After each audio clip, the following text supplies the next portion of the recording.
Perkenalkan, nama saya Unika Rahel Poli, mahasiswa semester 2 Universitas Samratulangi dengan NIM 210211060024 dari kelas PTI TIK 1032H. Dan pada saat ini saya akan membahas mengenai pengenalan sistem informasi. Bicara mengenai sistem informasi, di abad ke-21 ini, penerapan sistem informasi mulai banyak digunakan dalam menunjang proses bisnis dan tata kelola setiap organisasi ataupun perusahaan, dikarenakan sumber daya atau resource yang dibutuhkan tidak terlalu besar, dan penanganannya pun dapat dilakukan dalam waktu yang singkat. Juga terlebih, kita dapat memperoleh dan menggunakan data yang ada kapan saja dan di mana saja. Dan berikut ini adalah contoh penerapan dari sistem informasi. Ada sistem reservasi pesawat terbang, sistem layanan akademis, sistem berbasiskan smart card, dan sistem POS atau Post of Sale. Dan ada juga banyak lagi lainnya penerapan sistem informasi. Selanjutnya, kita akan membahas apa itu sebenarnya sistem informasi. Yang pertama, sistem. Sistem adalah sekumpulan elemen yang saling terkait atau terpadu yang dimaksudkan untuk mencapai suatu tujuan.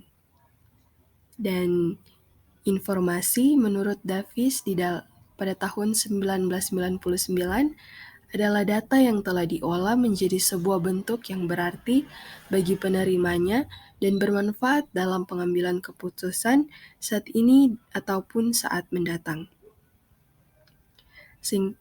Dan berikut ini adalah definisi sistem informasi. Yang pertama, menurut Alter pada tahun 1992, sistem informasi adalah kombinasi antara prosedur kerja, informasi, orang, dan teknologi informasi yang diorganisasikan untuk mencapai tujuan dalam sebuah organisasi. Menurut Bodnar dan Hopwood pada tahun 1993, sistem informasi adalah kumpulan perangkat keras dan perangkat lunak yang dirancang untuk mentransformasikan data dalam bentuk yang lebih berguna. Dan menurut Hall pada tahun 2001,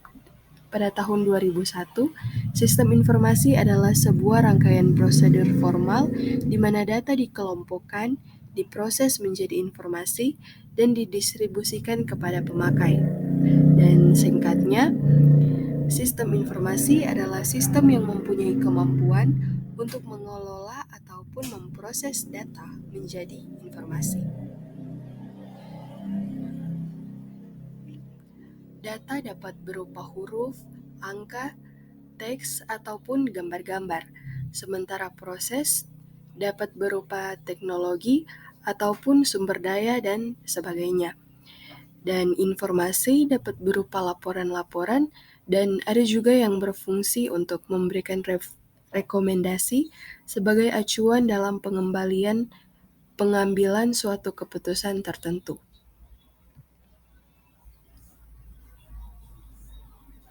Selanjutnya kita akan membahas tentang konsep dasar sistem dan komponen sistem informasi. Ada beberapa elemen yang membentuk sebuah sistem, yaitu yang pertama tujuan, kemudian masukan, proses, keluaran, mekanisme pengendalian, dan umpan balik. Yang pertama tujuan. Setiap sistem mempunyai tujuan ataupun goal, entah hanya satu ataupun mungkin banyak. Tujuan inilah yang menjadi pemotivasi yang mengarahkan sistem. Dan tanpa tujuan, sistem menjadi tak terarah dan terkendali. Yang kedua, masukan atau input. Sistem adalah segala sesuatu yang masuk ke dalam sistem dan selanjutnya menjadi bahan untuk diproses. Kemudian yang ketiga, proses. Proses merupakan bagian yang melakukan perubahan atau transformasi dari masukan yang menjadi keluaran yang berguna, misalnya berupa informasi dan produk, tetapi juga bisa berupa hal-hal yang tidak berguna, misalnya sisa pembuangan dan limbah. Pada sistem informasi, proses dapat berupa suatu tindakan yang bermacam-macam, meringkas data, melakukan perhitungan, dan mengurutkan data. Yang keempat, keluaran atau output merupakan hasil dari pemrosesan. Pada sistem informasi, keluaran bisa berupa suatu informasi, saran, cetakan laporan, dan lain sebagainya. Dan selanjutnya, mekanisme pengendalian dan umpan balik. Mekanisme pengendalian atau control mechanism diwujudkan dengan menggunakan umpan balik atau feedback yang mencuplik keluaran. Umpan balik ini digunakan untuk mengendalikan baik masukan maupun proses dengan tujuan untuk mengatur agar sistem dapat berjalan sesuai dengan tujuan utamanya. Selanjutnya, komponen sistem informasi. Yang pertama ada perangkat keras atau hardware, ada perangkat lunak atau software, ada prosedur, orang, basis data atau database, dan ada jaringan komputer dan komunikasi data. Nah, yang pertama perangkat keras atau hardware. Hardware mencakup piranti-piranti fisik seperti komputer dan printer dan lain-lain. Dan perangkat lunak atau software dapat juga berupa program, yang adalah merupakan sekumpulan instruksi yang memungkinkan perangkat keras untuk dapat memproses data. Dan selanjutnya ada prosedur, di mana sekumpulan aturan yang dipakai untuk mewujudkan pemrosesan data dan pembangkitan keluaran yang kita kehendaki.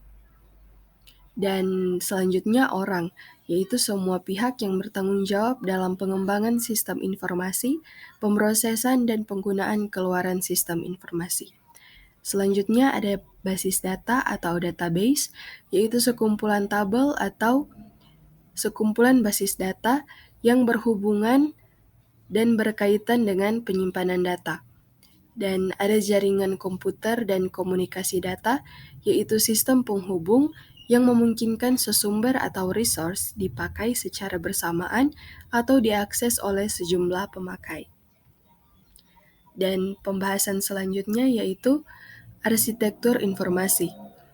Sebuah arsitektur informasi yang detail berisi perencanaan yang digunakan untuk menjawab pertanyaan-pertanyaan berikut, yaitu data apa yang akan dikumpulkan, di mana dan bagaimana data dikumpulkan, bagaimana cara mengirimkan data, di mana data akan disimpan, dan aplikasi-aplikasi atau program apa yang akan menggunakan data dan bagaimana aplikasi-aplikasi tersebut dihubungkan sebagai sebuah sistem yang utuh.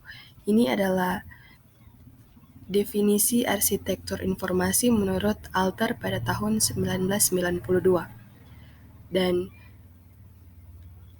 di dalam arsitektur informasi sendiri dapat menggunakan arsitektur teknologi yang dibedakan menjadi 3 macam, yaitu yang pertama arsitektur tersentralisasi atau centralized, yang kedua arsitektur desentralisasi atau decentralized, dan yang ketiga yaitu arsitektur client atau server. Demikianlah presentasi saya mengenai pengenalan sistem informasi. Terima kasih, Tuhan memberkati.